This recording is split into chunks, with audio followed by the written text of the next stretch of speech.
Hey guys, welcome to another video. Today we have a very special one because we're going to use 8 units in order to get 12 millions or more on each of the Rift Beasts, guys. And I did a similar video in the past going above 10 millions, so yeah, we're stepping up 20% this time around. Actually, a little more on some of these rifts. So for the first one, we're going for the wind one, guys, and of course we are running Mav here. Mav actually has two skills that don't attack the boss. Those skills actually advance the Rogue State bar way less than the ones that actually hit the boss, guys. So that's very important, and of course Mav will also replenish the skills of your homunculus, which in turn will replenish the skills of the rest of the team. Of course Mav replenishes the skills of the rest of the team as well. We are running Brandia here because she's the unit that deals the most damage in the game, I think, apart from the Hurtate, you know, guys, that Dark Lightning Emperor who actually is a cheat code for this kind of beast. But if you don't have Hurtate, as most people don't, well, guys, you can use Brandia, you can use any other unit that deals damage based on the detrimental effects of the enemy. Of course, we're running Crow and we are running Rauk here. And our Rauk is here because he has the RNG chance of dealing a ton of damage onto the enemy. Things to keep in mind, guys, and I want to thank Genesis Prime for a comment in one of my videos before, because yeah, he told me that the artifacts that actually make you deal more crit damage based on the lower the enemy HP is, well, you know, guys, they work perfectly fine during the groggy state. Of course, adding artifacts that deal damage based on the element of the beast that you're taking on will deal more damage as well, of course, you already know that one, but yeah. And guys, you know, the attack orders will be for a defense raker to touch the enemy before anyone else does during the growing phase, guys.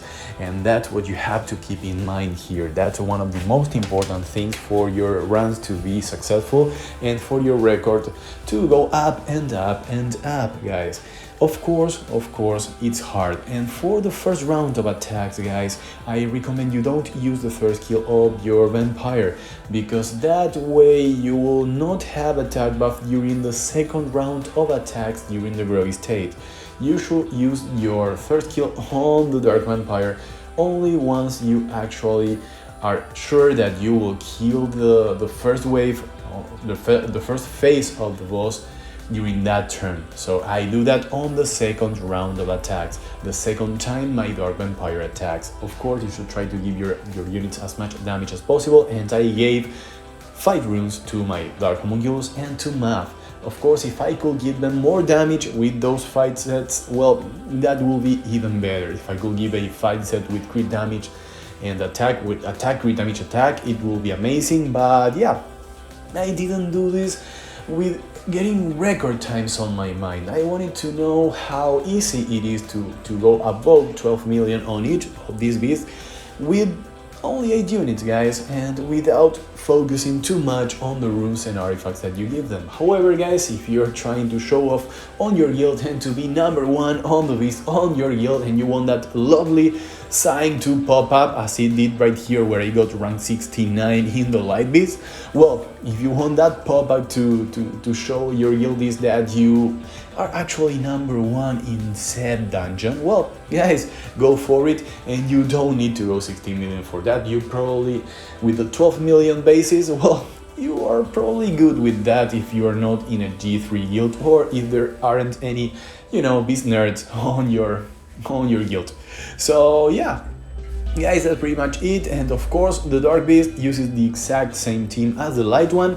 We have replaced Rauk with the water configural here, guys, and of course this runs, well, you know, the water configural is the RNG factor here. As Rauk was on the wind one, the water configural will be the RNG factor on every other rift that is not the wind one, because if she procs the third skill out of her second skill, and if your crow take her and somehow she actually does proc her chain from skill 1 to skill 2 to skill 3, then, well, guys, that's the way that you will be able to get your record runs, and you may be even able to get into the record charts if RNG is good enough with these teams. Of course, remember, additional damage based on the element of the beast that you're attacking, and crit damage increased based on the lower enemy HP. That's what you want on your artifacts. Of course, skill 3 crit damage for the units that deal damage on their skill 3 is very good as well, and attack increasing effect is very good as well. So yeah, there are a ton of things that you should keep in mind. Give them your highest damage runes possible if you're going for record runs. If possible, attempt these record runs during free rune removal as I did, so you don't have to spend most of your mana moving runes around. And yeah, I actually didn't move many runes around, I have to admit it. I didn't move many runes. I think I didn't even change my crow and my dark vampire. I think they are like that, and yeah, I didn't have to move runes around.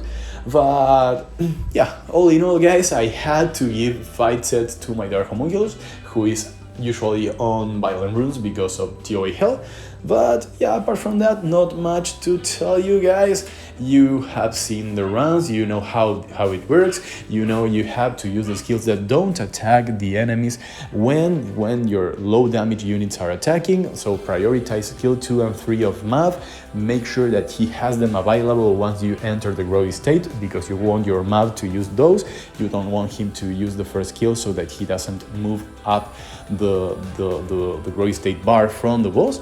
But yeah, not much more to tell you guys. I will let you watch this, and you know, this is fairly nice. It's always lovely to do record times and record runs. So yeah, there you see, guys, we are getting those 12 millions, and I think this is the last beast that we have, and this was actually the hardest one to get because there's no Brandia here. Brandia is amazing, so I replaced Brandia with the Wind Cat, and the Wind Cat works perfectly fine, but she's not skilled up, even though my Brandia is not skilled up either. But Brandia per se deals more damage than the Wind Cat. So yeah, well, Wind Cat is a free-to-play unit, so yeah, she is fairly nice. So guys, we are now moving on to the fire one, which is the last one I will show you in this video. Of course, that's the last one there is. So yeah, of course it's the last one to show.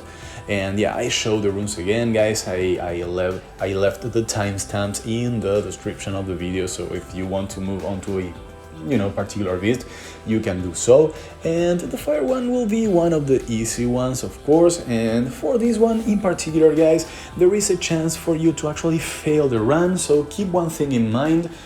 Save, if you can, the second skill of your Brandia, at least one use of the second skill of your Brandia, in order for her to AoE destroy the minions of the boss during the final wave.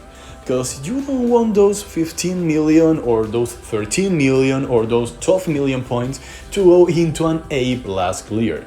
You want them to go into an S tier clear. So yeah, and believe me, guys, it could happen if you don't pay enough attention. You may not have the AoE of Brandia, and that is the only AoE attack you have here. Of course, the 4 hits of the KFG's attack are random, and she may actually hit the minions, but that is not enough to kill them all. So yeah, if those minions explode on you, then many of your units may die here, since they are damage-based units. And yeah, it will be very sad for a score like this, which is going over 11 million right now, and maybe it goes even above that. Well, it will be very sad if we were to lose that one. As you can see, there's one more turn for my Brandia to have her AoE attack again, because I knew my map could actually reset the skills by 1. So yeah, now we were able to kill them, and we're gonna clear this with over 12 million as we were planning, and of course, with the proper RNG, all these scores can be improved. So guys, if you enjoyed it, please leave a thumbs up, leave a comment, subscribe, and I really hope to see you in the next one. Bye bye.